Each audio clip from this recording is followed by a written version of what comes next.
Olá, meu nome é Pablo Vilaça, eu sou crítico de cinema e diretor do portal Cinema em Cena e esse é o videocast sobre o penúltimo dia do Festival do Rio. Até agora eu gravei videocast sobre 39 filmes, hoje eu falo sobre mais 4, chegando a 43 filmes, amanhã provavelmente mais 3 filmes ou 4 e aí encerramos a cobertura do Festival do Rio 2015. Bom, como eu falei, hoje eu vi 4 filmes. Aliás, o primeiro deles eu não vou falar sobre ele aqui, porque eu vou escrever sobre ele, vou escrever crítica, ele estreia quinta-feira, que é A Colina Escarlate, do Guilherme Del Toro. E até eu subir esse vídeo para o YouTube, como a internet do hotel é bem lenta para subir, eu estou levando umas 2 horas para subir os vídeos. Até o vídeo está disponível, a crítica também vai estar disponível no Cinema em Cena, então leiam lá a crítica no Cinema em Cena. Os outros 3 filmes que eu vi no dia foram o mexicano 600 Milhas, que é, se não me engano, o candidato mexicano ao Oscar do ano que vem, o argentino O Incêndio e qual foi o terceiro? Ah, sim, o Sr. Holmes. Vou começar do 600 Milhas, de um cara chamado Gabriel Ripstein, que é um filme curtinho, é um filme ágil, dinâmico, objetivo. Ele conta a história de um garoto mexicano vivido por um ator chamado Christian Ferrer, que trabalha contrabandeando armas dos Estados Unidos para o México. E um dia ele é confrontado por um agente, por um policial americano, vivido pelo Tim Roth, e, enfim, por diversas circunstâncias, o Tim Roth acaba sendo capturado e esse menino vai levar o Tim Roth para o tio dele, que é um dos capangas, um dos criminosos mexicanos. E aí os 600 milhas do título é justamente a distância que eles vão percorrer de carro até chegar no destino. E aí eles vão conversando, vão se conhecendo, enfim. É um filme de observação, é um filme com longos planos que se dedicam a observar os personagens do seu cotidiano, as suas ações, a maneira como as armas são compradas e depois escondidas em carros e transportadas através da fronteira entre o México e os Estados Unidos. O processo de investigação laborioso do personagem do Tim Roth, de ficar na frente de lojas de armas anotando placas de quem parece comprar mais arma e depois checar quem eram essas pessoas e tal. Aliás, mostra como é fácil comprar arma nos Estados Unidos, que é um dos grandes problemas que tem lá, mas não vou entrar nessa discussão aqui, mas enfim, a gente vê o resultado todos os dias no noticiário. E o filme se dedica a retratar a conversa entre esses dois e a diferença de visão que eles têm, enfim. É um filme, como eu falei, curto, ele deve ter um pouco mais de 1h20.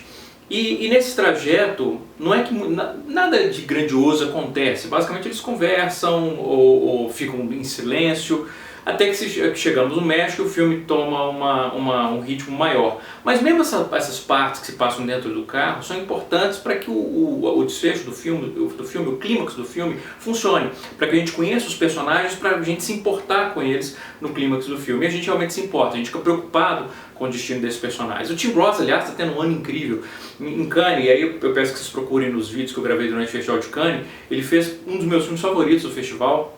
E, aliás, a dele é uma das minhas atuações favoritas do Festival de Cannes esse ano, um filme chamado Chronic, que, aliás, foi dirigido pelo Michel Franco, de Depois de Lúcia, que é o produtor desses 600 milhas. Então, tudo se encaixa. E é um filme, enfim, bem eficiente, esses 600 milhas, embora seja, em muitos aspectos, mais um exercício de estilo do que qualquer outra coisa. O segundo filme que eu vi no dia é um filme chamado O Incêndio, de um diretor chamado Juan Schnittmann. É um argentino, e o filme basicamente é quase um filme de câmara. É um filme que se passa basicamente todo dentro de um apartamento.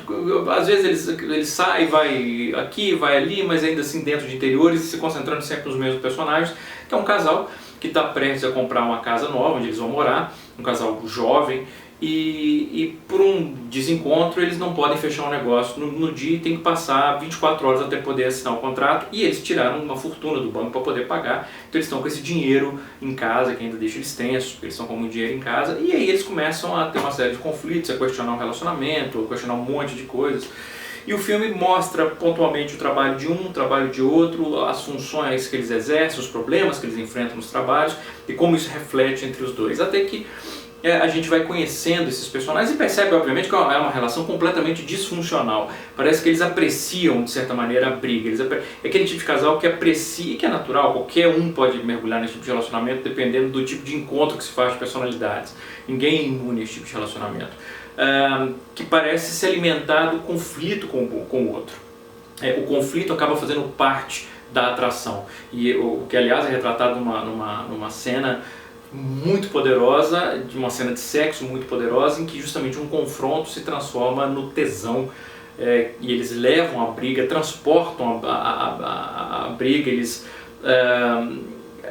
a briga é convertida aos poucos em uma maneira que até para os personagens fica claro, isso é diferente do sexo que eles costumam fazer. Uma cena muito boa, e os atores, aliás, os dois atores principais do filme são atores, o casal é muito, muito bom.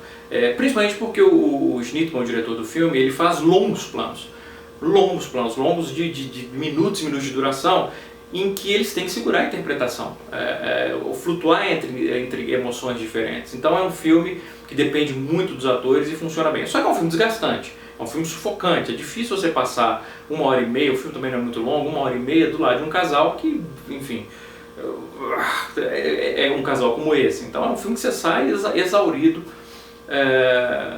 mas é um filme muito eficiente.